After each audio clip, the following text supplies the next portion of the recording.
अस्सलाम वालेकुम, welcome to Lunar Academy by Bia Bloch. Myself Zunaira Rajput. Today is our 8th lecture on cross culture psychology. ठीक है, आज का जो हमारा टॉपिक है वो है क्रॉस कल्चर साइकोलॉजी में हमने आज देखना है शिज़ोफ्रेनिया और उसके बाद शिज़ोफ्रेनिया और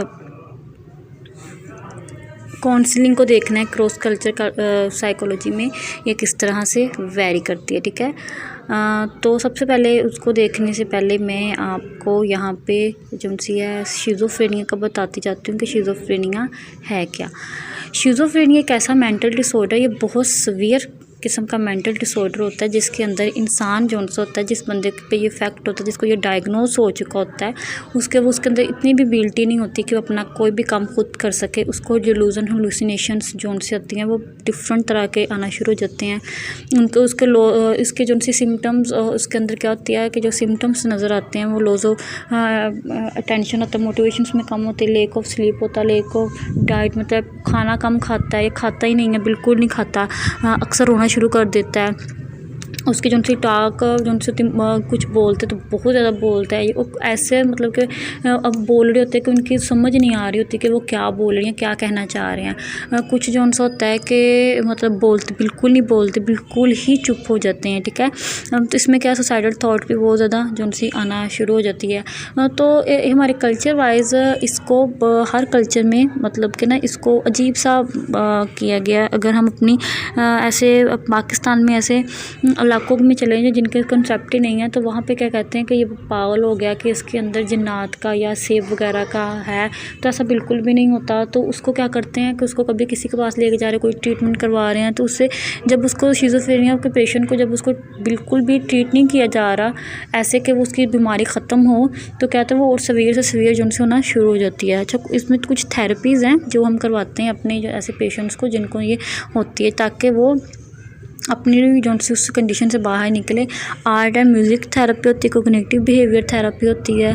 ठीक है, टोकन इकॉनमी होती है, सोशल स्किल्स ट्रेनिंग होती है। अच्छा, टोकन इकॉनमी में क्या होता है कि हमने उनको एक टारगेट दिया होता है कि आपने सुबह उठ कर ब्रश करना है, खाना खाना है, ब्रश नहाना है। ये नहाते भी नहीं है जो से ना। ठीक है, शिज़ोफ्रेनिया के जो पेशेंट होते हैं ये इनको नहाने से बहुत मसला होता है। तो खाना खाना है तो अगर तो वो अगर तो वो काम वो करते तो हम उनको टोकन दे देते। फिर बाद में हमने एक टारगेट बनाया होता है, सेट किया होता है कि अगर आपके पास 4 या 5 टोकन है तो आप अपनी पसंदीदा कोई भी काम कर सकते हैं, जिसमें उसके पसंद के अकॉर्डिंग कोई भी हमने जैसे कोई टीवी देखना है, बाहर जाना है, बाहर घूम के आना है, घर वालों से मिलना है। ठीक है, और ये भी जो पेशेंट अपने घर वालों से बात नहीं करते उनके चार्ट में ये भी मेंशन किया जाता है कि आपने अपने घर वालों से बात करनी है, तो फिर आपको एक टोकन मिलेगा। उस टोकन से आप कुछ भी कर सकते हो। इससे क्या होता है कि इससे वो बंदा अपनी उस काम में आ जाता है कि जो उनसे वो एक्टिविटीज़ वो नहीं कर रहा होता, अब या ख़त्म हो चुकी होती हैं, उनको वापस लेने में ये टोकन इकॉनमी बहुत ज़्यादा हेल्प करती है। उसके बाद सोशल स्किल ट्रेनिंग भी उसे दी जाती है, ताकि वो अगर इसे ठीक होने के बाद बाहर जाए तो वो अच्छे से जो से अपने आप को मेंटेन कर सके।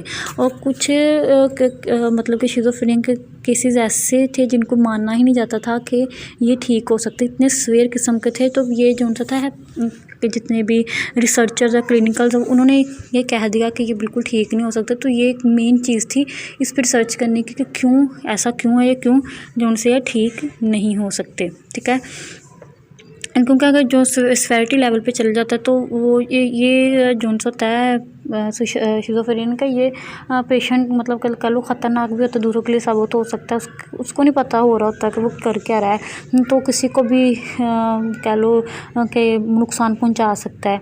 उसको खुद कुछ नहीं पता होता है कि उसके साथ हो क्या रहा है या वो किस कंडीशन में है। तो इस कंडीशन में क्या दूसरों को भी नुकसान पहुंचा सकता है, खुद को भी नुकसान पहुंचा सकता है, और अजीब सी बातें करता है।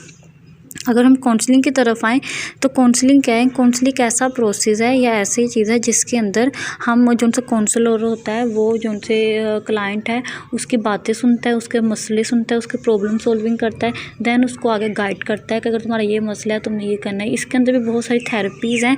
इसके अंदर हम मेंटल डिसऑर्डर्स को नहीं लेते, बस ऐसे अगर हमें मतलब कंफर्म होना शुरू हो जाए कि मेंटल डिसऑर्डर है या काउंसलिंग का नहीं है तो हम उसे रेफ़र कर देते हैं। ठीक है,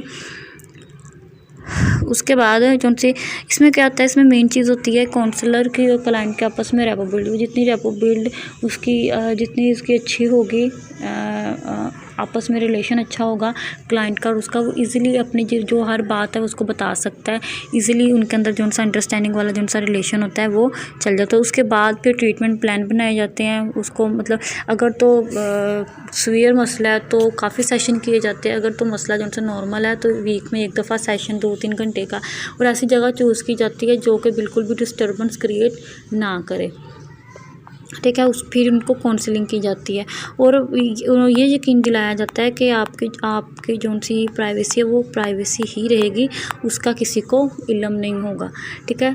तो इससे क्या होता है कि वो बंदा इजीली अपनी बात जो सी होती है वो आगे रख सकता है, आगे इजीली अपनी बात आगे पहुंचा देता है। जो आज का जो टॉपिक था वो यहीं पे ख़त्म होता है। इंशाल्लाह ताला नेक्स्ट लेक्चर में नेक्स्ट टॉपिक को कवर करेंगे। अल्लाह हाफिज़।